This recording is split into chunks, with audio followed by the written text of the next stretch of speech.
नमस्कार, मैं अजय सिंह, सहायक अध्यापक प्राथमिक विद्यालय राजापुर, विकास क्षेत्र राही जनपद रायबरेली से। आज हमारे विद्यालय में बाल संसद का चुनाव हो रहा है। हमारे विद्यार्थियों में लोकतंत्र की समझ हो और उनमें नेतृत्व कौशल का विकास हो, इन उद्देश्यों को लेकर के प्रतिवर्ष हम लोग बाल संसद का चुनाव संपन्न कराते हैं। और आप देख सकते हैं ये हमारा आज का बोर्ड है और ये सेल्फी पॉइंट भी बनाया गया है बाल मतदाताओं को आकर्षित करने हेतु, ताकि वो 100% अपना मतदान कर सके। और आप यहाँ पर देख पा रहे हैं कि हमारे चुनाव अधिकारी जो चुनाव निर्वाचन की भूमिका में अपना अहम योगदान दे रहे हैं। हमारे सबसे पहले मुख्य निर्वाचन अधिकारी श्री शिव बहादुर जी हैं। सर, आपसे जानना चाहेंगे, आपके विद्यालय में आज बाल संसद का निर्वाचन हो रहा है, तो किन उद्देश्यों को बच्चे प्राप्त करेंगे, क्या फायदा होगा इससे? बच्चों में नेतृत्व क्षमता का विकास होगा, लोकतंत्र में मतदान प्रक्रिया को समझेंगे। जी, बहुत सुंदर। अभी यही मैं बात कह भी रहा था कि लोकतंत्र की समझ और नेतृत्व क्षमता के विकास के लिए। और इधर हमारी उप सहायक निर्वाचन अधिकारी है गरिमा जी। मैं आपसे जानना चाहूंगा कि आप किस तरह से इस चुनाव में अपनी भूमिका का निर्वहन कर रही हैं, कैसा लग रहा है आप ये चुनाव जो संपादित करवा रही हैं, तो आपको क्या किस भूमिका में चुनाव को देख पा रही हैं? बच्चों को और मताधिकार के बारे में जानने का मौका मिलेगा और बच्चे इसमें बेहतर से और बेहतर करने की कोशिश कर पाएंगे।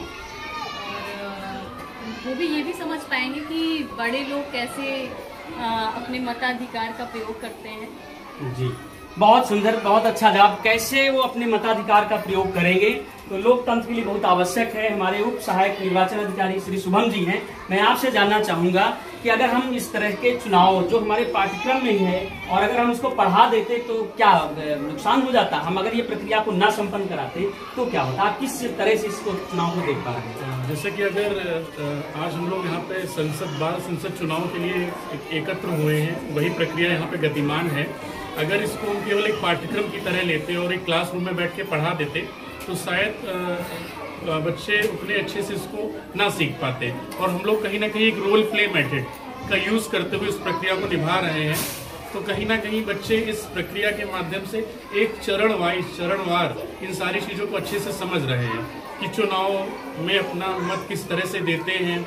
और साथ ही साथ जिन बच्चों को मतदान अधिकारी की भूमिका दी गई है वो ये भी समझ पा रहे हैं कि जो मतदान अधिकारी होते हैं उनके क्या कर्तव्य होते हैं, उन्हें किस तरह से इस प्रक्रिया को बहुत सुंदर, बहुत शानदार तरीके से शुभम जी ने अपनी बात रखी और बच्चों में स्थायी समझ के विकास के लिए प्रक्रिया अपनाई जा रही है। और अब हम चलते हैं सहायक निर्वाचन अधिकारी वंदना जी के पास। मैं आपसे ये जानना चाहूंगा कि ये जो चुनाव संपादित हो रहा है, तो चुनाव में अक्सर ये होता है कि एक प्रत्याशी जीतता है, दूसरा हारता है, तो क्या ये एक निगेटिव फैक्टर नहीं है कि हमारे जो बच्चे चुनाव हारेंगे तो उसका गलत इम्पैक्ट पड़ेगा उन पर?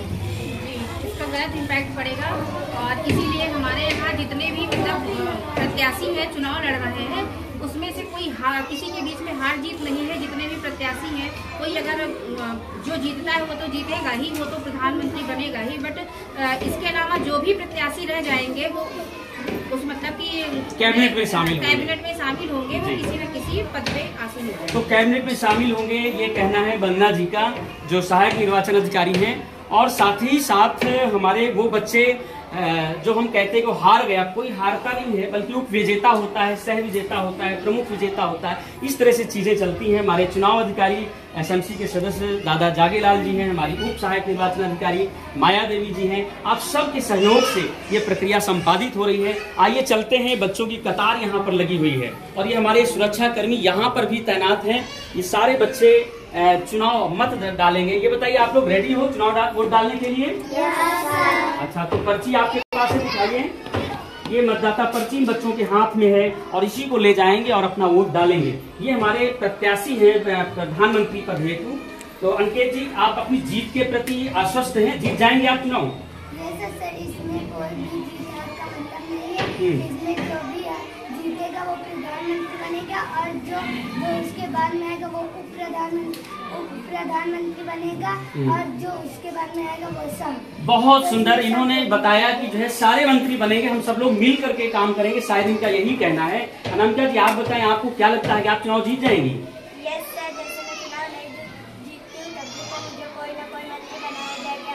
जैसे मैं प्रधानमंत्री में नहीं जीतती हूँ तो मुझे उप प्रधानमंत्री भी बनाया जा बहुत सुंदर। तो सारे बच्चे हमारे कैबिनेट में शामिल होंगे। जीत हार का कोई मकसद नहीं है, कोई मसला नहीं यहाँ पर, ऐसा इन प्रत्याशियों का कहना है। और ये आशीष जी हैं, आपको क्या लगता है, आपने पूरा प्रचार प्रसार किया है अपना, आप चुनाव जीत जाएंगे?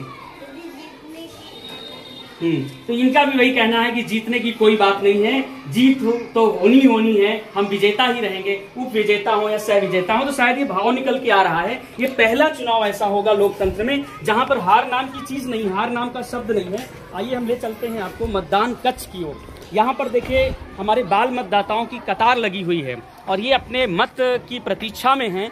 और ये देखिए एक बोर्ड भी लगा हुआ है बाल संसद निर्वाचन का। तो आइए ये बताइए, आप लोगों के पास मतदान पर्ची है? दिखाइए जरा। ये सब मतदान पर्ची अपनी लेकर के अपनी बारी का इंतजार कर रहे हैं। और इसी के साथ ये प्रोसेस हमारी यहाँ पर रन कर रही है।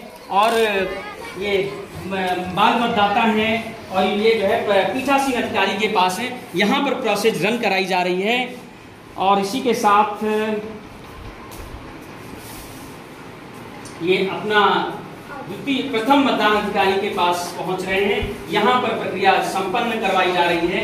और ये देखिए द्वितीय मतदान अधिकारी के पास पहुंच गए हैं। इसके बाद यहाँ पर अपने हस्ताक्षर सत्ता का रजिस्टर में द्वितीय मतदान अधिकारी के द्वारा करवाया जा रहा है, उसको कर रही हैं। और यहाँ पर भी देखिए और आगे बच्चे भी कतार में लगे हुए हैं, वो आ रहे हैं। अब इसके बाद ये तृतीय मतदान अधिकारी के पास पहुंच रहे हैं और यहीं पर बैलेट इशू किया जाएगा। और वो गोपनीय मतदान कक्ष है, वहां पर निशान भी लगा दिया गया है ताकि दोबारा ना वोट डाल सकें। और अब ये बच्चे वहां पर गोपनीय मतदान कक्ष में पहुंच गए। चूंकि हम वहां नहीं, वो देखिए बीप की आवाज आ रही है और इन्होंने अपना मत डाल दिया है। तो इस तरह से ये पूरी प्रोसेस आप देख सकते हैं। यहाँ पर बच्चे कतार में भी हैं और प्रथम पीठासीन अधिकारी, प्रथम मतदान अधिकारी, द्वितीय मतदान अधिकारी के पास है। इधर हमारे चुनाव अधिकारी हैं, इनके संयोजन में, इनके सहयोग से हम चुनाव को बेहतर संपादित करवा पा रहे हैं। भावना जी, मैं आपसे जानना चाहूँगा कैसा लग रहा है आपको बाल संसद का चुनाव? बहुत अच्छा लग रहा है। सपेरी जी, आपसे जानना चाहेंगे कि चुनाव अधिकारी की भूमिका में है, क्या सीख इससे बच्चों को हम लोग दे पा रहे हैं? कुछ आपको ऐसा क्या महसूस हो रहा है? चलिए, बहुत कुछ कहना चाहती हैं संगीता जी, आप बताएं। जी सर, इससे ये पता चलता है कि बच्चे भविष्य में जब मतदान करेंगे तो वो इतना जागरूक हो जाएंगे कि उनको पता है कि कैसे क्या करना है, क्या प्रोसेस होता है उसका, ईवीएम में क्या करना है। और जी बहुत सुंदर। संगीता जी के कहने का मतलब है कि पूरी प्रोसेस बच्चे जान सकेंगे, लोकतंत्र की समझ और नेतृत्व कौशल का विकास हो सकेगा। इसी के साथ मैं आप सभी लोगों को अवगत करा दूं कि जो है जो नामांकन की प्रक्रिया हुई थी, 5 प्रत्याशियों ने हमारे नामांकन किया था और उनमें से एक प्रत्याशी का पर्चा खारिज हो गया था और दूसरे प्रत्याशी ने अपना मन बदलते हुए नाम वापसी के लिए प्रार्थना पत्र दिया था। इस तरह से 3 प्रत्याशी चुनावी मैदान में हैं। लेकिन लोकतंत्र के इतिहास में ये पहला ऐसा चुनाव होगा जहां पर कोई प्रत्याशी हमारा हारने नहीं जा रहा है, क्योंकि किसी को स्वयं को जीतने के लिए हराना आवश्यक नहीं है। ये चुनाव इस बात का भी उदाहरण बनेगा। हमारा जो भी पहले नंबर पर प्रत्याशी होगा वो विजेता होगा, दूसरे नंबर पर उप विजेता होगा और तीसरे नंबर पर सह विजेता होगा। इस तरह से हमारे सभी प्रत्याशी विजेता होंगे और लोकतंत्र के इतिहास में एक सफल और एक सही दिशा देने वाला ये चुनाव साबित होगा। हमारे बच्चे लोकतंत्र के सजग प्रहरी बन सकेंगे। बहुत बहुत धन्यवाद।